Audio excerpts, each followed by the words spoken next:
Ephesians chapter 5, verse 14, the Bible says, "Wherefore he saith, Awake, thou that sleepest, and arise from the dead, and Christ shall give thee light." So we pray, dakilang Diyos, maraming salamat po sa oras po na ito.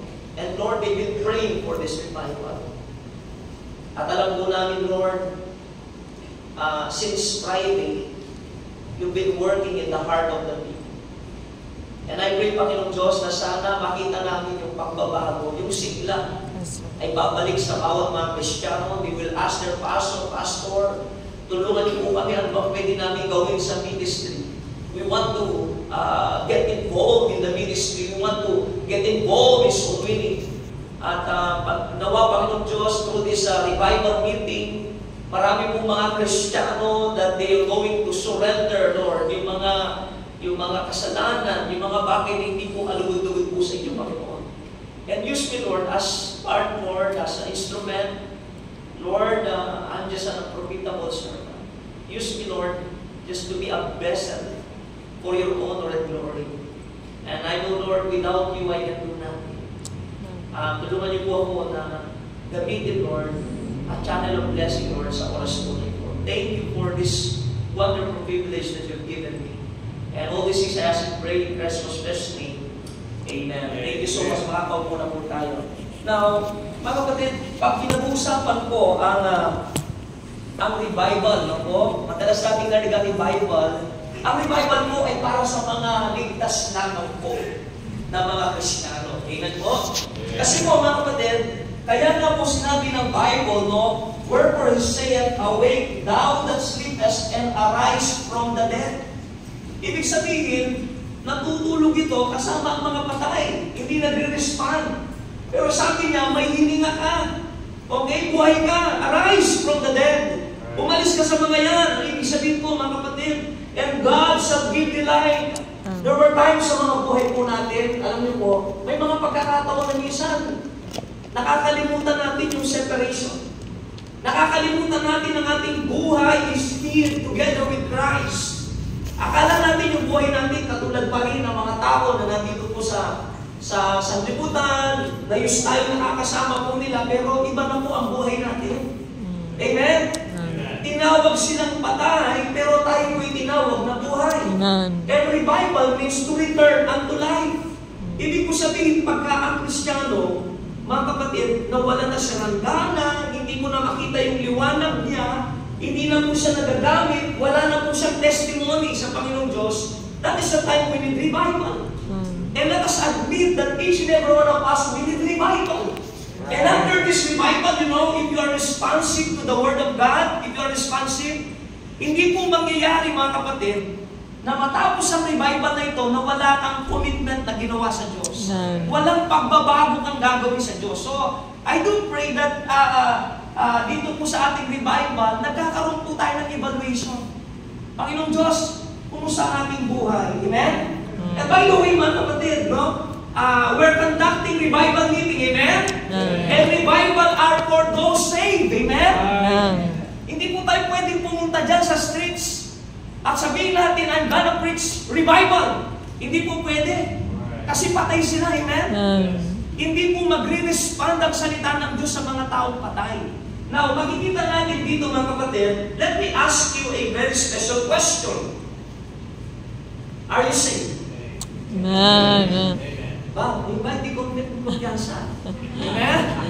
Are you saved? Amen. Ligtas po ba tayo? No po. Now, if you are sure 100% you are saved, another question is this: how did you feel when you got saved? Ano ba ang naramdaman mo nung ikaw ay naligtas? Because, mga kapatid, maraming mga tao, they thought they are saved, pero whenever they preach the Word of God, they don't have interest. Hindi sila masyadong interesado.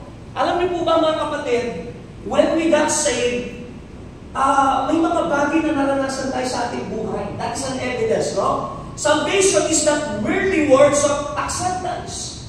Hindi lamang po ba, tinanggap ko ang Panginoong Diyos, ligtas ako. And some of us, marami po nagsasabing ligtas. Pero wala namang pagbabago. Are you listening? mga kapatid, sa Bible school, mga anak ng pastor, nanamit po namin na they thought lumaki sila sa simbahan, may mga ministry po sila, pero salamat po mga kapatid, naging honest sila sa kanilang mga sarili, nagpakumbaba, they realized that they are not yet saved. Amen? Hindi po masamang umamin na hindi tayo tiyak na tayong ligtas at hindi natin nararamdaman ng Diyos. Listen to this mga kapatid, as I said, salvation is not merely words of acceptance. Salvation is an experience of the transforming power of God. Are you listening? Ibig po sabihin, pagka naligtas ka, hindi mo mapaliwanag sa sarili mo yung kaibang nangyari sa iyo. Are you listening? Nararamdaman mo yung kagalakan sa buhay mo mga kapatid. You know, 2 Corinthians chapter 13 verse 5, the Bible says, examine yourselves whether ye be in the faith. Prove your own selves. Know ye not your own selves, how that Jesus Christ is in you, except ye be reprobates. You know, I'm trying to study whenever mabasa natin yung salitang reprobates. Alam niyo po ba ano ibig sabihin na reprobate? You just know, you just have the knowledge, but you don't have the transformation. That is reprobate. Alam ko ligtas ako, pero hindi nagbabago. Alam ko ligtas ako, pero hindi po naglilingkod. Are you listening? You know, nung tinanggap mo ang Panginoong Diyos, sabi ng Bible, if any man be in Christ, is a new creature. There is a transformation. Before, we hate serving God. Ayaw natin paglingkuran ng Diyos. Ayaw natin yung katwiran. But listen to this. Nung nakilala natin ang Panginoong Diyos, tayo po'y binago ng Panginoong Diyos. Amen po? Amen. So the evidence that you are saved, you experience the transforming power of God, you started to have a desire, listen to this, to serve God. Right. Do you have the desire to serve God? Whenever na pag-uusapan natin ang paglilingkod sa Panginoong Diyos, it should excite us. Right. As a children of God, dapat masaya po tayo. Now, do you still feel that desire? Pwede ba tayo mag-usap ng seryoso mga kapatid? I do believe with all my heart, walang tao, when he experienced the Lord in his life, the first time you accepted the Lord Jesus Christ, and you don't have the desire to serve God. Through salvation, when you accepted the Lord Jesus Christ as your personal Savior, that desire na maglingkod po sa Panginoong Diyos ay naranasan po lahat. That is the first time na pinakamainit tayo sa Panginoong Diyos. Yeah. The moment that we get saved. Amen. Amen? Yeah. You want to go to church, ang dali po natin isuko yung mga vices natin. Wala tayong ibang nasa isipan kundi maglingkod. We are excited to sing the song that lift up the name of the Lord Jesus Christ. Amen. That is a concrete evidence that we are saved. Amen? If you accepted the Lord Jesus Christ and you did not feel that excitement, that kind of excitement, listen, you better check yourself. Right. Wala pong taong naligtas na matamlay. Kaya nga, yung pinakamasayang experience ng buhay natin is when we came to know Christ. Are you listening?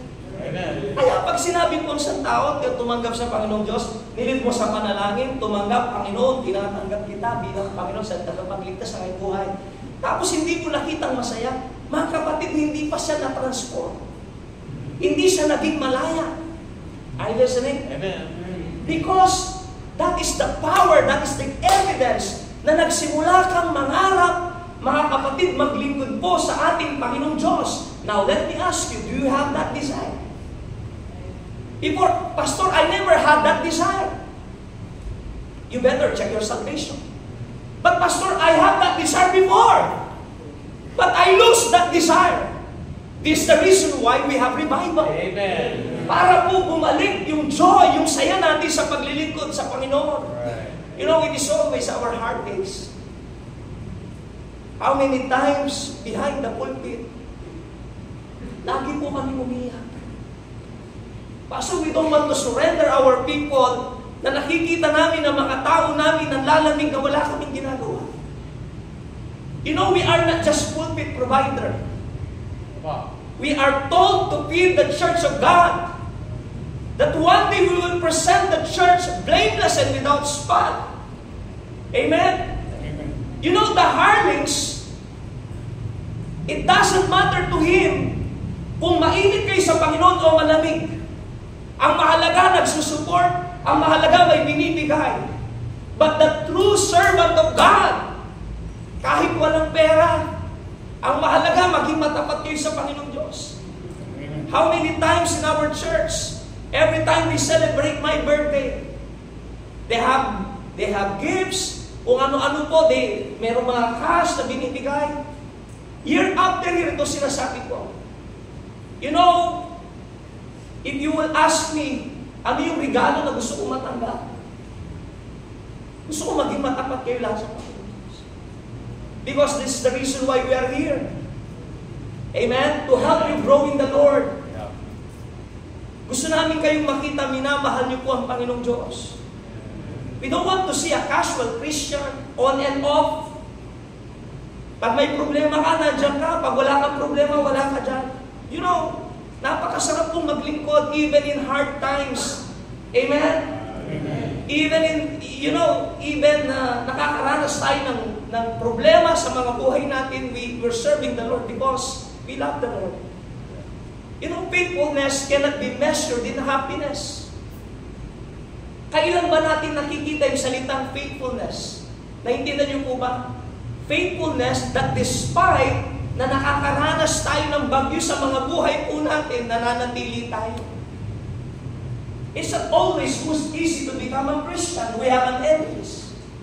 Members, you should know this. Each and every one of us should engage into the battle. Right. Ang pagiging Kristiyano is a kind of battle. Are you listening? Amen. There is a battle. Pag umuupo ka, you are relaxed na, umuuwi ka, you don't know the burden of the church, you don't know, you don't even sense the need of the church, you are no longer in the battle. Are you listening? Wow. At dito po tayo namamatay. Dito nawawala yung kagalakan natin. Don't let Satan rob your joy. Right. Ang buhay po, Kristiyano, masayang maglingkod.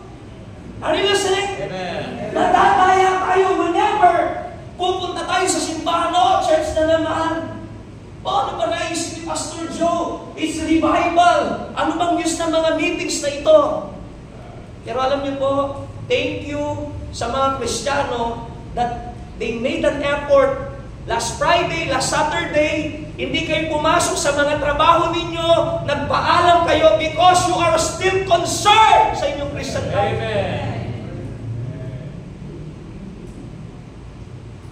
Alam mo, pinakamasakit makita yung may mga Kristiyano tayo, mga kapatiran, na kahit anong effort natin, wala tayong makitang pagpupursige sa kanilang buhay. Church, God is not done yet in this church. Right. Marami pa tayong gagawin. Let us revive our vision. Amen. That one day, wala na pong mga bakanting upuan dito. Amen? Yes. Lalago tayo mga kapatid. We will go on soul winning. Maglilingkod tayo. Magkakaroon tayo ng mga linis sa Panginoong Diyos. Amen? Amen. This is the purpose of revival. And listen to this. Huwag mong tingnan ang katabi mo. God is talking to you. God is talking to us individually. Yeah. Don't point your fingers at siya, hindi naglilingkod po to. Hindi, kayo po. Right. Do you love the Lord? Amen. Gusto niyo bang umuwi na ganyan na lang palagayan natin sa Panginoon? You know, maraming beses na po pumunta sa ospital. Mga Kristiyano, pinag-pray ko, no po, paiba-iba. Meron mga time nandun na sila sa sa kanilang balik na karamdaman at they are gasping on their breath. Whenever I pray for them, bihira akong makarinig na magsabi, Pastor, I have fought a good fight. I have finished my course. I have kept the faith. Kadalasan marinig mo sa kanila, Pastor, pag-pray mo po ko, gusto ko bang mabuhay? Marami pa akong hindi nagagawa sa Panginoon Diyos. Yun ang excuse. Marami pa akong hindi nagagawa sa Panginoon, gusto ko mabuhay. Karamihan ng mga taong pinagpipray ko ay ganyan. Why? Kasi nung malakas pa, hindi naglingkod ng mataba. listen, by the grace of God, anytime nakukunin ako ng Panginoon Diyos, I'm ready. Why? 1998, when I came to know Christ, isang basagulerong tao. In fact, I brought my classmates sa aking pong church dyan. Ayaw kasi maniwala sa kwento ko. So I brought them. May mga kulay mo. Kasalukuyan pang nagdodroga. Sabi ko, itanong nyo sa kanila, sino ako before. Pero mga kapatid, I don't know yung gratitude ko sa Diyos because of the salvation. I don't deserve this. Pero since 1998, up to now, Pastor, 1998, up to now, I never miss a single Sunday service in my life.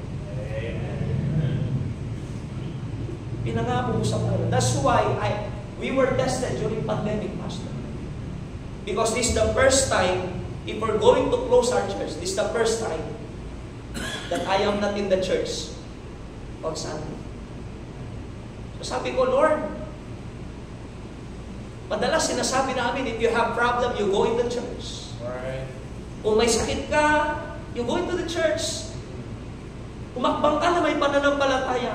But what happened in this pandemic? They encouraged the people not to go to the church. So sabi ko, I cannot insult you. Lord, if I will die in this pandemic, I will die in this pandemic, but I will continue. And I promise to my members, kung sino man sa inyo, yung tao na tinamaan ng pandemic, listen to this, I will be the first person that is in your side. Hindi ko kayo iiwanan. Nung nalaman po namin kinukulong po yung mga nagtitipon, mga kapatid, I asked my wife. Sabi ko sa kanya, alam mo that I surrendered my life to the Lord.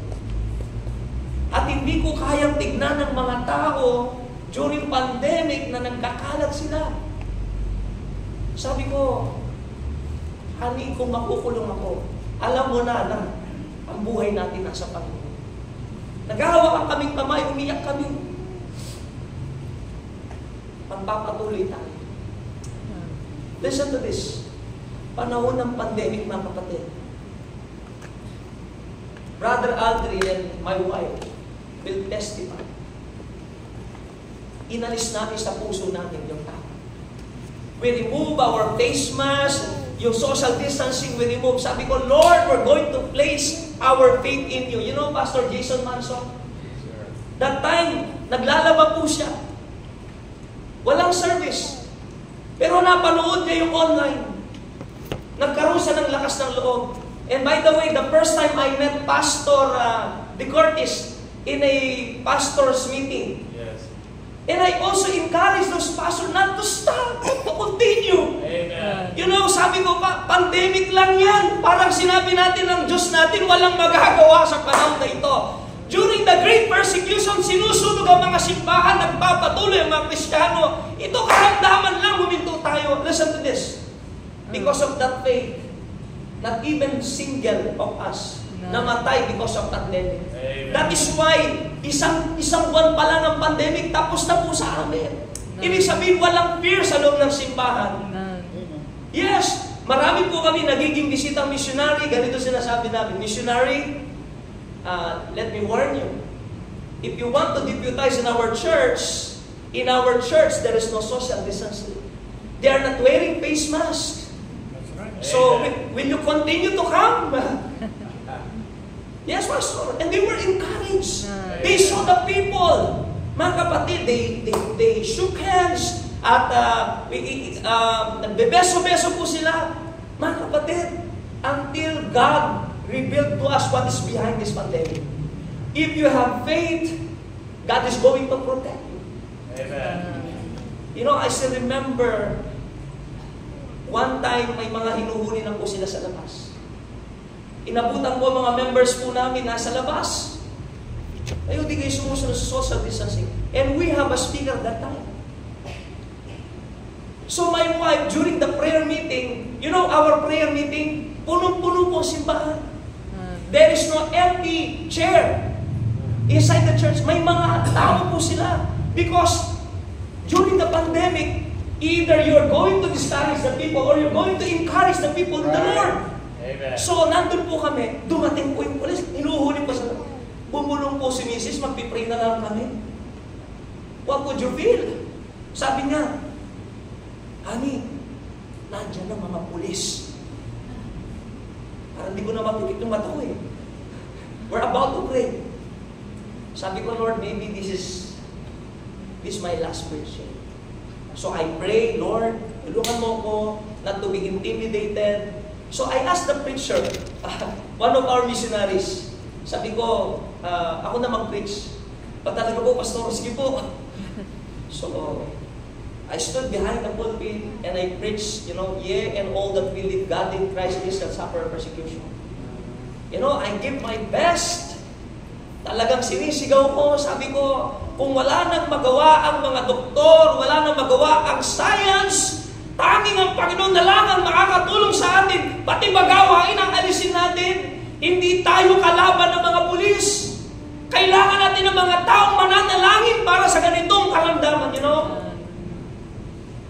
Instead na i-arrestuhin po ako, umatras sila.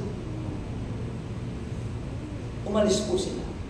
They saw us, they have pictures. Yun po ang nagagawa ng pananampalataya. And if you have faith, Lord, may pag-asa pa ako. Yes. God can still use you. Pwede pa rin tayong gamitin ng Panginoong Diyos. Listen to this. Ayaw natin mawala na walang ginagawa para sa Panginoon. Kontento na po ba kayo dyan? Amen? Listen, Pastor, pwede pa bang bumalik ang saya mo? Pwede pa po. Amen. Pwede pa po. Kung marami lang tayong oras, naranasan ko na rin mawala sa Panginoon. Lagi ko pong kinikwento ito sa mga youth camp nung na-inlove ako sa maling tao. Amen? Pag love life na yan, nagigising mga young people. Kwento ko, hindi. Yes. And I thought na, sabi ko, Lord, I don't deserve you anymore. Hindi ko alam, pwede pa kitang paglingkuran. Pero mga kapatid, katulad din ng revival, I ask God, Lord, gusto kong makarating uli sa highest peak ng aking pamilya. Christian, I know, there are some that are here before masipag kang maglingkod sa Panginoon. Maybe some before you are a soul winner. You are a member of the choir or nagagamit ka ng Panginoon. Pero what happened? Listen, God is knocking on your heart. Right. Pwede pa po. Alam nyo, I think God, nakibalik ako. Sabi ko, Panginoon, hindi ko nakakaya. That's why, alam ko kung na nararamdaman na nalalamig. Parang kang nananawa, parang ang Diyos, siya yung pinaka-least sa buhay po natin when He is supposed to be the top of our priority. Amen? Siya po ang maging top of our priority. So we need the Lord. Mga minamahal kong kapatid, serving God is the fruit of genuine salvation. If we are saved, we have that desire. The thing that I am afraid of is, nowadays, mga kapatid, there are churches that are full of entertainment so that they can give people. They have the dancing, mga kapatid, they just please the people. Ano man ang ginagawa nila, just attend. There is no standard. And that is our fear. Bakit po yung Christianity bumabagsak? You ought to thank God that God provided a pastor just like your pastor, na kanyang puso ay maging malalim kayo uli sa Panginoong Diyos. Though sometimes ang salita ng Diyos masakit, but we need it. That's right.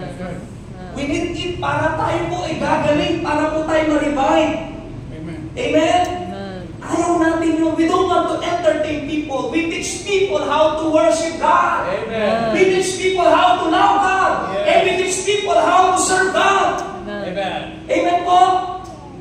Alam nyo, ang dapat na-open lang sa salita ng Diyos ang believer.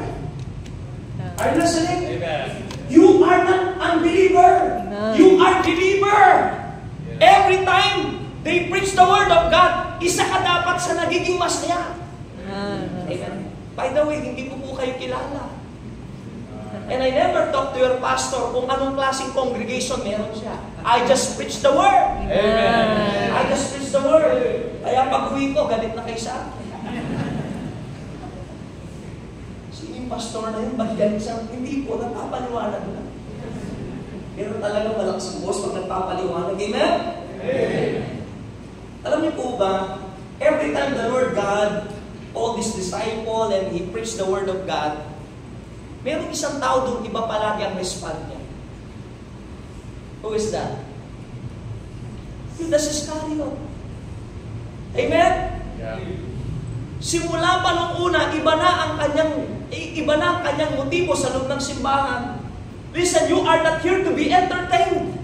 You are here to respond sa salita ng Diyos. Amen po? Amen. Hindi po yung yung gusto natin. Eh, by the way, narinig nyo na ba yung salita, parang pinatatamaan ako ni Pastor. Amen? Parang pinapatamaan niya ako sa kanyang preaching. Listen to this.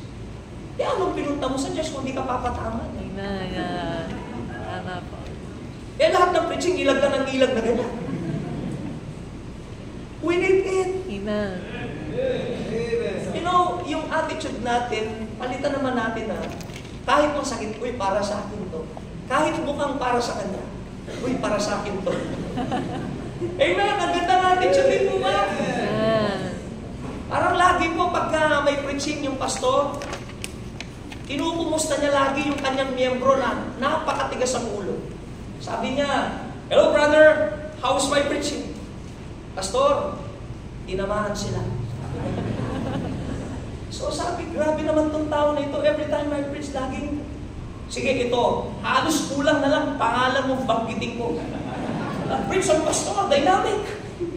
Pagbaba niya, nilapitan niya yung carnal Christian. Brother, how's my preaching? Pastor, good message. Tinamaan uli sila. Nangyari kapatid, nagka-pandemic. Walang naganet. Siya lang ang nandun. Sabi ng pastor, this is my opportunity. Sabi niya gano'n, so he preached. Wow, umuusok! Sabi niya, brother, how is my preaching? Pastor, super blessing. Kaya lang sayang, wala sila. Tinamaan sana sila. Sabi naman, sana walang ganong attitude, amen? Amen? Mga kapatid, I'll be very quick sa mga points natin. A saved must not forget. Kung ligtas ka, huwag mong kakalimutan. Amen po. Yun lang kausap ko rito, ligtas. Huwag po kayong mabahala if you're not saved. Just relax. I'm talking sa mga Kristiyano that are saved. Amen. Amen po? Amen. So if you're not saved, don't be bothered na isipin nyo pa ito. But if you are saved, please, be reminded. A saved must not forget. Number one, you are a child of God. Amen. Aren't you glad that you are a child of God? Amen. In Romans chapter 8, verse 14, 16 to 17, for as many as are led by the Spirit of God, they are the sons of God. The Spirit itself beareth witness. Amen? Amen. With our spirit that we are the children of God. And if children, then heirs. Heirs of God. Amen? Ang sarap mo ba? Sana hindi ito And joint heirs with Christ, if so be that we suffer with Him, that we may be also glorified together. Amen. We are blessed to be the heirs together with Christ. Right. You know, we don't deserve this salvation. Only those people, only those who are ungrateful people, sila lang po ang hindi makaka-appreciate ng kaligtasan. Amen? Alam niyo po mga kapatid, sometimes this is our attitude. We want to accept the Lord as our Savior, but we don't want to make Him Lord in our life. Come on. Kaya yung mga tao gusto lang nila, pag nakuha yung kaligtasan, okay na ako dito, kahit hindi na ako naglilingkod, ligtas ako. Mga kapatid, listen to this. That kind of mentality is an act, isang pag-uugali ng taong hindi nakaranas ng totoong regeneration. Because if you really accepted the Lord Jesus Christ, isang bagay ang mararamdaman mo yung desire na hanapin ng Diyos. You know why we have to be born again? Because our old nature has no ability to worship God. Right. He cannot satisfy the righteousness of God. Right. Only the second birth, pag naranasan mo yan mga kapatid, talagang maninibago ka sa sarili mo. Hahanapin mo ang Diyos. And listen to this. You ought to be grateful that once we are an enemies of God. And because of faith, you became a child of God. Amen. Amen po. Amen. Are you confident mga kapatid na pag mamamatay ka sa langit ka? Amen? Amen. We are bound to heaven. Right. Ligtas po tayo mga kapatid. That's right. You should not water down yung iyong pagiging Kristiyano. You should be proud. I'm a child of God. Amen? Sometimes yung mundo ito, the world tries to brag lahat ng mga bagay na meron siya. But you know what? Even this whole world cannot afford a one single soul para maligtas. Ibig sabihin, your soul is above everything else, more than anything else. Right. That is priceless. Amen. And listen to this, mga kapatid. When you came to know the Lord Jesus Christ, ay natanggap mo yung pinakamahalagang kayamanan ng mundong ito, and that's the Lord Jesus Christ. Right. To become a child of God, mga kapatid. Wow! Amen? Amen. Hindi na tayo mapaparusahan sa impyerno. You know, sometimes because of our unbelief, ang trabaho kasi ni Satan, nakawin yung pananampalataya natin. Sometimes, parang ang mag-church, parang pabigat, no? Ang dami kong problema, mag-church na naman ako. Tapos may revival pa. No? Hindi mo alam yung privilege na meron ka. What if God will allow you, no po, to have a glimpse, to see, ano ba ang meron sa impyerno? Meron pong isang tao na naginip. Sa kanyang pagkakatulog na naginip po siya. Eh dahil malayo po siya sa Panginoon. Siyempre, pag malayo ka sa Panginoon, kahit naman dito pagka malayo tayo sa Panginoon, nawawala yung eternal security natin, amen? Parang pag ang isang tao malayo sa Panginoon, ligtas pa ba ako? So, narinig niya yung preaching, patuloy niyang ninineglect yung preaching, and then dumating po yung time, nakatulog siya. Eh, naalala niyo yung preaching, baka di kasi, sabi ng pastor. Eh, napanaginipan niya, conviction of Holy Spirit. So, pagkakatulog niya, namatay daw siya. Okay? Namatay daw siya. And then, nung namatay siya, kasi alam niya yung doktrina na hindi ka na pwedeng bumalik sa mundong ito to rectify your life. You cannot rectify your life. You cannot go back. So, umiyak daw siya kasi nakita yung impyerno. Sabi niya, pwede ba tumawad? Sabi niya daw, tumatawad daw siya. Sabi niya, pwede pong mag-eternal. Hindi po habang buhay. Sabi niya gano'n.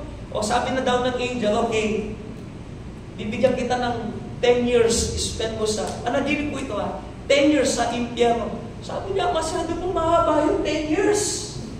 O sige, 5 years, sabi ng angel. Mahaba po yung 5 years. Sabi sa isip niya, sana maibaba ko sa one day ang pag-usap sa impyerno. Amen? Panaginip nga. Siyempre, lahat ng panaginip posible. Sabi nung ilan bang gusto mo? Sabi nung angel. I want to be punished in hell just for one day.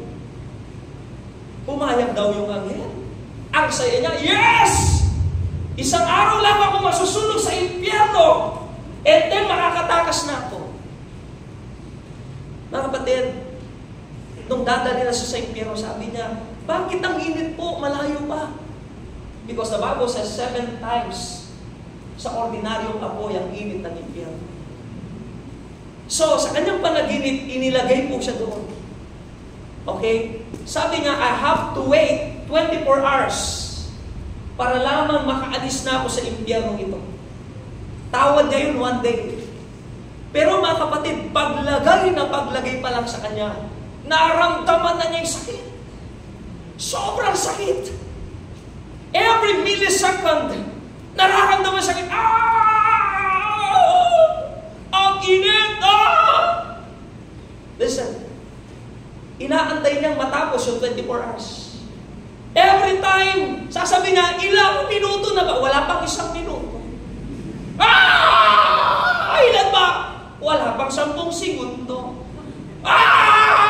Sabi niya, what? As if, sabi niya, akala ko one day, parang ang tagal ng oras. Listen to this. Because wala nang time para magpahinga ang isip natin. When we are in pain, in eternal damnation, hindi mo na maalala magpahinga pa. Sapagkat yung sakit. At para sa kanya, yung 1 minuto that the pain is surging through his body, yung sakit na nasusunog, mga kapatid, para sa kanya, ilang araw na lumipas because yung sakit na alam niyo po, when you are in pain, masakit ang ngipin mo at ating gabi sumakit ang ngipin mo, gusto mong bumili ng gamot, wala ka. Napakatagal ng oras. You know what is my point? Even one day in hell, hindi na kayang tiisin ng tao. Why I'm saying this? Malungkot ka bang anak ka ng Diyos na tagapagmana ka sa Diyos? Na hindi ka naparurusahan sa impyerno because you are heirs together with Christ. Amen. Listen, kahit mawala na lahat ng Kristiyano maglingkod sa Panginoon Diyos, magpapatuloy. Kayo po, kanino nakadepende ang paglilingkod? Because I know, I was reminded na nung naligtas ako, I am now a child of God. Amen. Are you a child of God? Amen. Glory to God. Amen? Tayo po'y mga anak ng Diyos, mga kapatid. We don't deserve it. Huwag natin ipagmalaki, mga kapatid, ang anumang bagay na nagagawa natin. We are saved by grace. It is unmerited favor. Alam niyo po ba sinong matapat sa church? Yung bago sila nakakilala, sukdulan ng kasama ng buhay nila. Because we have members that are here. Sometimes they thought because they are not bad, they are good. They thought, mga kapatid, hindi naman ako ganun kasama, kaya niligtas ako ng Panginoong Diyos. Listen to this. Walang tao, mga kapatid, na naging mabuti sa Panginoon, sa mata ng Diyos, liban yung mga taong nasa kanila si Kristo. That is why we don't deserve anything. Amen po? Huwag nating pagmalaki ang mga nagawa natin sa church. Sabi nga niya, Pastor Paul na po, sabi niya, forgetting those things that are behind. Brethren, I count myself to have apprehended. But this one thing I do, forgetting those things which are behind and reaching forth unto those things which are before. Ibig sabihin, huwag mong sabihin, marami ka nang nagawa. Patuloy kayo. Pastor, dati, nagtuturo din ako ng bata noon. Ngayon po. Pastor, ako dati, solminer ako noon. Ngayon po. Forgetting those things which are behind and reaching forth unto those things which are before. Amen? Kailangan natin gawin yun, mga kapatid. Hindi yung mga nagawa natin. Biyaya lang po ng Panginoong Diyos kung bakit tayo naging katanggap-tanggap sa Panginoong Diyos. Isaiah 64:6, but we are all as unclean thing, and all our righteousness are as filthy rags. And we all do paid rather, as a leaf, and our iniquities like the wind have taken us away. No one can satisfy the righteousness of God. Not our works, not our religion, not our money, not our talents. It is the death of the Lord Jesus Christ that satisfies the righteousness of God. Kung hindi po namatay ang Diyos para sa atin, we are the most miserable. So we need to be thankful. Amen. Hindi po ordinaryong kamatayan yan. Amen? Amen. Pag nanlalamig ako, Christian, listen. Pag nanlalamig kayo, just remember the cross. The bloody cross Right. of the Lord Jesus Christ. while he's in pain, inilaban niya tayo. Inilaban niya tayo. Before his crucifixion,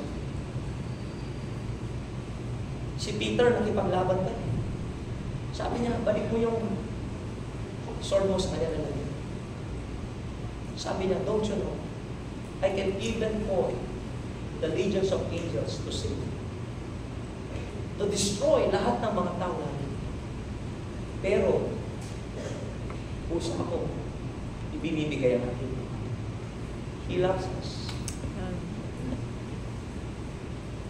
As a pastor, it is always a hard case.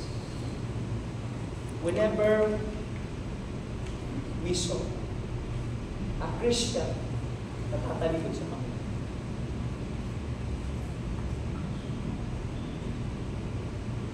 sometimes, pag-iwala ng Panginoon, He doesn't deserve this. He deserves our faithfulness. Amen. Bago po kami kinasal ni Mrs. Before, I love her so much. Actually, 12 years po yung naming paliligaw ko sa akin. Pero many times, lagi sinasabi sa kanya, papasok ako. At ang Panginoon ang magiging priority. Ang mga tao, may mga time, yung laman na lang ng bulsa ko, ibibigay pa sa kanila. Baka hindi ka daan.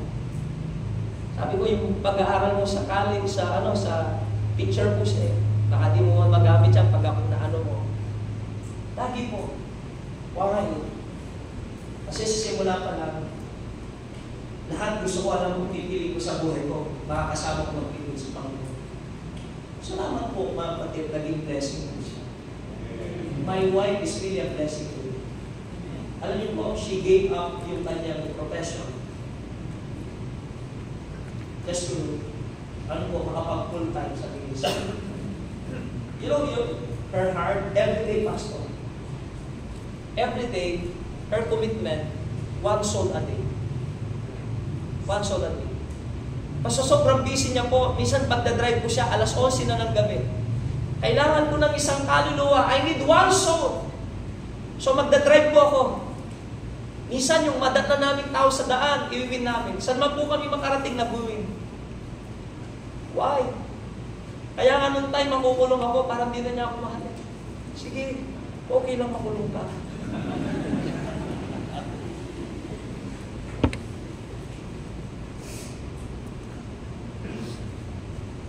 What we deserve is hell. Pero salamat po, you became a child of God. Number 2, you have a transformed life. Ephesians chapter 2, verse 10, for we are His workmanship created in Christ Jesus unto good works, which God before ordained that we should walk in them. If any man be in Christ is a new creature, all things are passed away, behold, all things are become new. Amen? Amen. Do you see the evidence na yung buhay? That you have a transformed life? Before, yung mga nakita natin dito, yung testimony, they are drug addict. Lulong sila sa sugal. But God transformed them. Right. Amen? Amen. Hindi ko po makalimutan, mga kapatid, yung aking testimony. Habang nakikipag-away ako, dumudugo ang kaaway ko, tuwan-tuwa ako. Pero mga kapatid, ngayon, makita mo ang tao, walang kaligtasan. I don't know, Lord. Hindi ko maintindihan ang sarili ko. Kanina, habang umaawit tayo dito, set my soul afire, Lord. Amen. Tinitignan ko po yung congregation.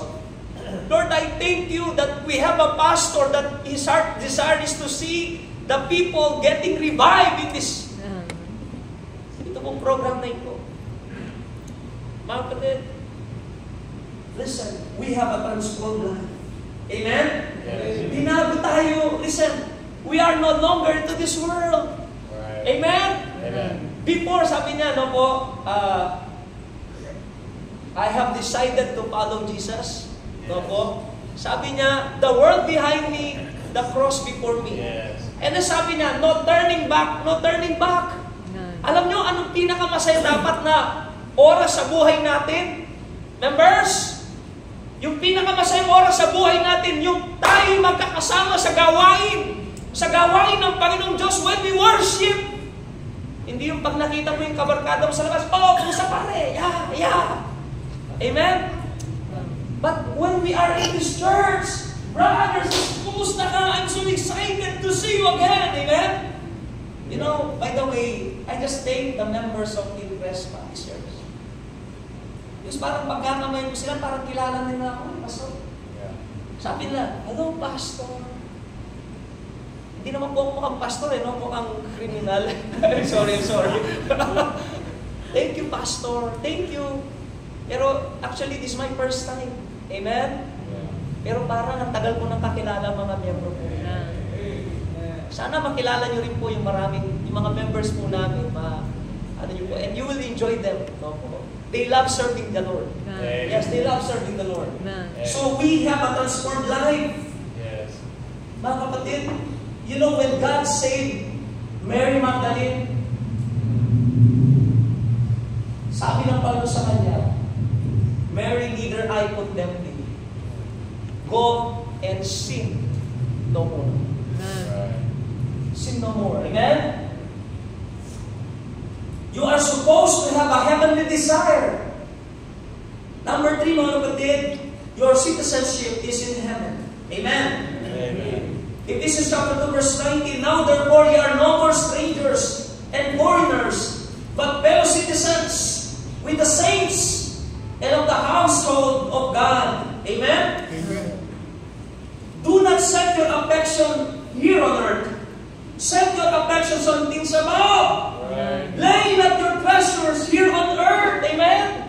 Alam niyo mga kapatid, bakit pag-usaping commitment at giving, minsan nasasaktan tayo.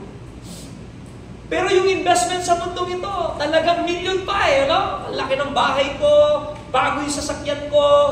Listen, hindi tayo taga rito. Anytime, any moment, darating na po ang Diyos. I am teaching eschatology sa Bible School sa Mountain View. Study of last things.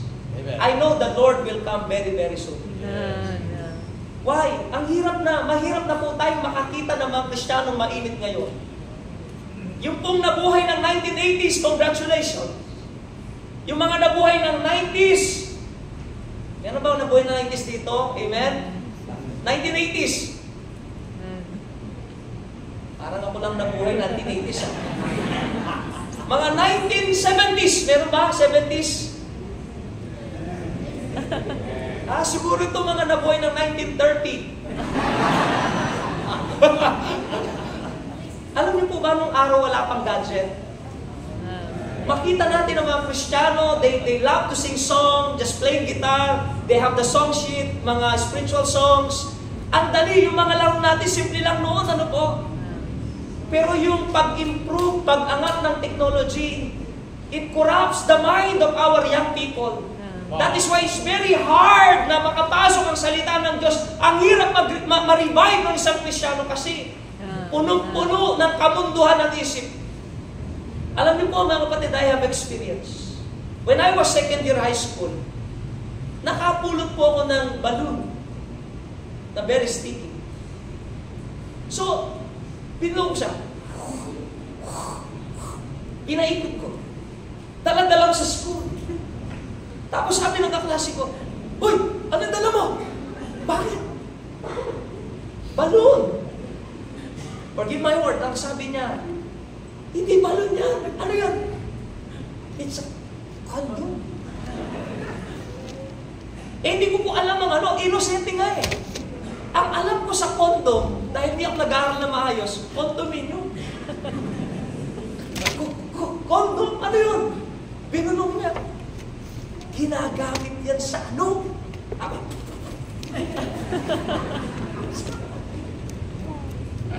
Innocent.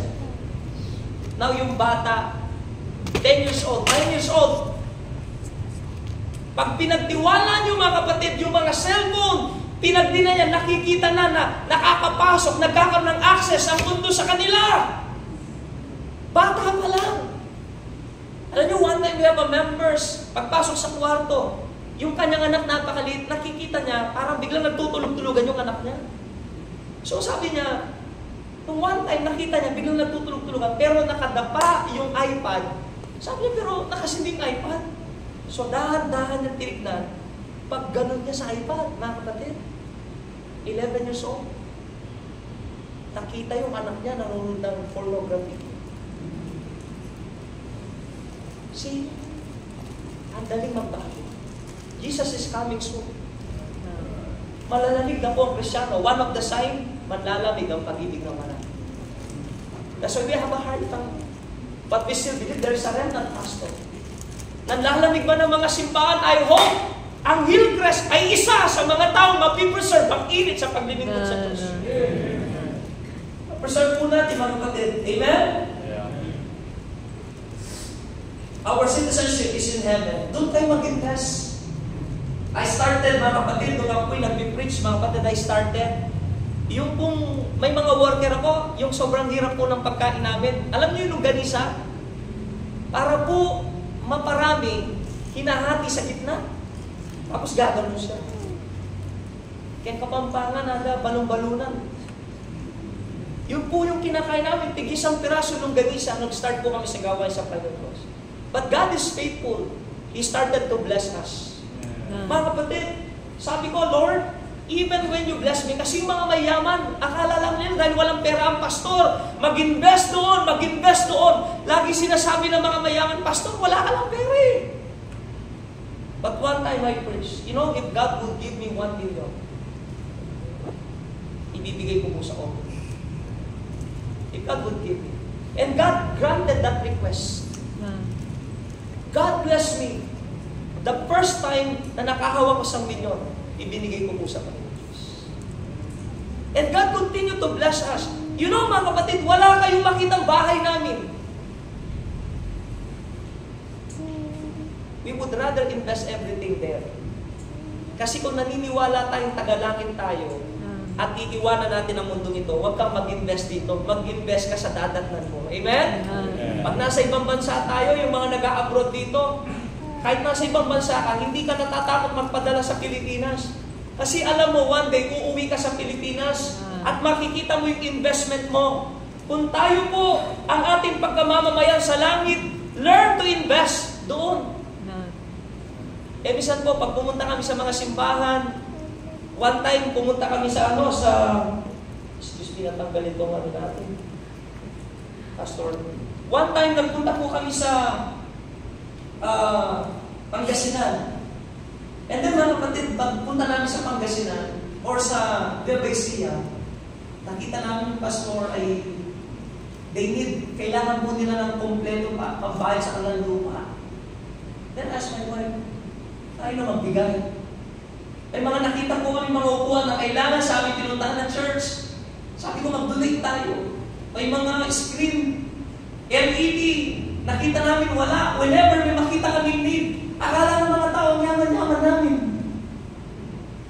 Pero kung pupunta sila sa amin, dito ba yung bahay niyo? Well, we would rather invest in eternity kesa sa bagay po dito. We would rather. When I saw those pastors in Visayas, Pastor, you know, my heart was really, broken. I saw those, yung mga building po nila. Alam niyo, mga kapatid, umuwi kami, talagang wala kami mga pera. Every churches that we visit, God allow us to minister by giving something, no? Sa kanila po. Pero kung pupunta kayo sa aming church, titignan niyo po kung anong property meron po kami, wala po kami. Because I do believe our citizenship is in heaven. Hindi po. Amen. Amen po. Amen. Listen, huwag kayong matakot mag-invest sa gawain ng Panginoon. Anything that you invest in this ministry, it will be for eternity. Amen. Doon niyo po makikita mga bagay na, amen? And then mga kapatid, you are commanded by the Savior. Amen. A saved must not forget that we are commanded by the Savior. We are commanded, saan? We are commanded to preach the gospel. Amen? Go therefore into all the world and teach all nations, baptizing them in the name of the Father, the Son, and the Holy Ghost. Amen po? Amen. grace of God, our church, no po, ang aming simbahan ay natuto sa responsibilidad na ito. Listen, the life of the church is the gospel. Right. Mission. If we have fellowship, we have a good relationship, without evangelism, without world mission, the church is considered dead. Because the very purpose why God established the church is for us to evangelize the world. Right. We are not Pentecostal, we are not charismatic. Where the main concern is fellowship. Our main concern is the lost souls. Right. They need the gospel, amen? Amen. So we encourage you to win souls. Yeah. And listen to this, even though you will not respond in preaching of the gospel, you don't want to go in soul winning, we will never stop preaching that our members ought to go and win souls. Hindi po kami hihintong ipangaral ito kahit walang nag-respond. You know why? Because the very hope and the very hope of the souls is the gospel, and the very life of the church is preaching the gospel. Amen? Amen. In our church, every week, as almost our members, they go also meeting. Yes, by the grace of God. Hey. We have a group chat. Doon po sila nagre-report. They have the picture, yung mga nawiwin po nila sa Panginoong Diyos. Why? Because I believe the life of the church is evangelism and world vision. Amen. Can I ask you, how many of us do we have a regular soul winning? You know, this church is very potential. This church is very potential. Right. Imagine kung kayong lahat ay lalabas in few Sundays, in few weeks, mapupuno natin ang mga upuan na ito. Yeah. Amen? Amen. And we started to have a vision, Pastor. We have to build greater. Because puno na po tayo rito. Are you listening? Amen. And if we have vision, it always excites us to come to the house of God. Amen. Vision, amen? Yes. We have to go and preach the gospel. I know, narinig ko po that this church, nakita ko po how you love missions. Amen po? Amen. Pastor, there are many missionaries na pumupunta po dito. Kami rin. Sa biyaya ng Panginoon. Wala pa pong pumatok na missionary na hindi po natin pinabuksan. By the grace of God. And we invest a lot in missions. Our people, they've learned to invest in the ministry. Amen? Amen. You are commanded by the Savior to preach the gospel, to love the church. Do you love your church? Amen. Parang hindi mahal. Mahal niyo ba ang simbahan mo? Amen. Lipat na lang kayo.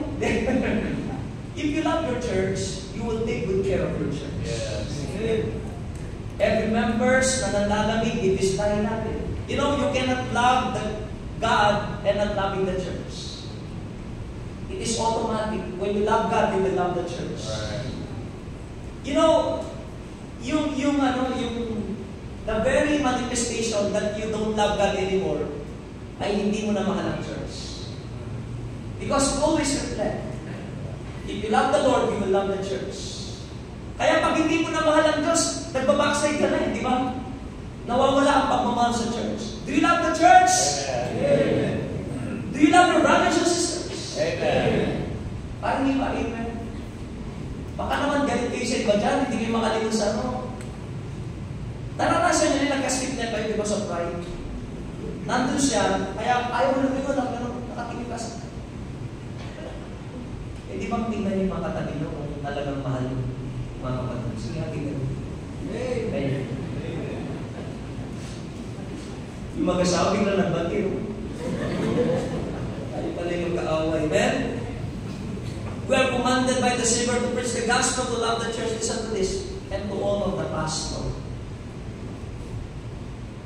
Listen, matatapos ako. Do you love your pastor? Amen. Baka narinig lang eh. No? Baka narinig. They honestly, serious question. Ask this from the bottom of your heart. Do you love your pastor? Amen. Then, Trusting. Yung pinagkatiwalang lingkod ng Diyos, ipagkatiwala natin yung pamamahala sa Kanya. You know, we encounter problem in our church because many of our members, they want to be a pastor. No, mas matalino ka. Listen, hindi po pwedeng magkamali ang Diyos. When He placed the pastor in the church, mga kapatid, He gave him knowledge and understanding. Pag po, ang ginawa ng Diyos, we have a pastor, pero yung understanding and knowledge nasa miyembro, nagkamali ang Diyos ang nilagay. Pwede pala magkamali ang Diyos. Hindi pwede magkamali ang Diyos. And most of our problem, we thought we are better than our pastor. Listen, learn to submit to your pastor. Siya po ang leader ng iglesia nito. Amen po? Siya ang leader. Hindi po uusad ng maayos ang simbahan kung hindi tayo magpapasako. You know, the spirit of your pastor, just trust Him, pagkatiwala natin ang mga buhay natin, mga kapatid, under His leadership, because siya po yung under shepherd ng Diyos. Amen. Trust Him. Gagamitin siya ng Diyos. Are you listening? One time, nag-preach ako, God said, and I will give you pastors according to my heart, and He shall fill you with knowledge and understanding. Amen? And then sabi niya, my sheep hear my voice, and I know them, and they follow me. Naniniwala ba kayong nagbigay ng pastor ang Diyos sa bawat simbahan? Amen. Amen dyan? May pastor. Amen po. May pastor. Now, anong trabaho ng pastor? To guide the church. Amen? Eh, tanungin ko po kayo, meron ba kayong pastor? Nagulat yung iba. Do you have pastor? Yes. Who is your pastor? Parang hindi nyo mamamita. Who is your pastor? Pastor Joe. Listen to this, ha? Pastor Joe ang pastor nyo? Eh, one time I asked this in our church, no? Nagbigay ng pastor ang Diyos sa church. So, bawat simbahan may pastor. And I asked my members, who is your pastor? They were shocked.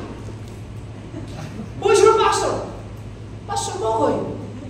So, ako yung pastor nyo. If I am your pastor, bakit hindi kayo sumusunod every time I preach? Are you listening? Yeah. Don't you ever call your pastor if you are not obeying him.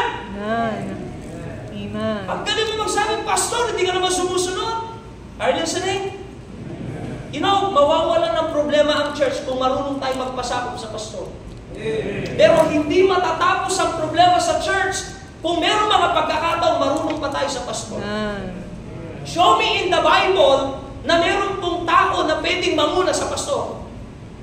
Di ba sa Panginoon? Kaya wag mong kunin ang lugar ng Panginoon. He gave a pastor, magpasakot kayo sa kanya. Amen? Amen. Anong sabi ng Bible? 1 Timothy 5:17-18, let the elders that rule well be counted worthy of double honor. Naglalasing bang pastor niyo? Pastor, do you mean? Water. Do you see your pastor striker? May mga black eye pa si Mama Ani rito. Your pastor rule well. Amen?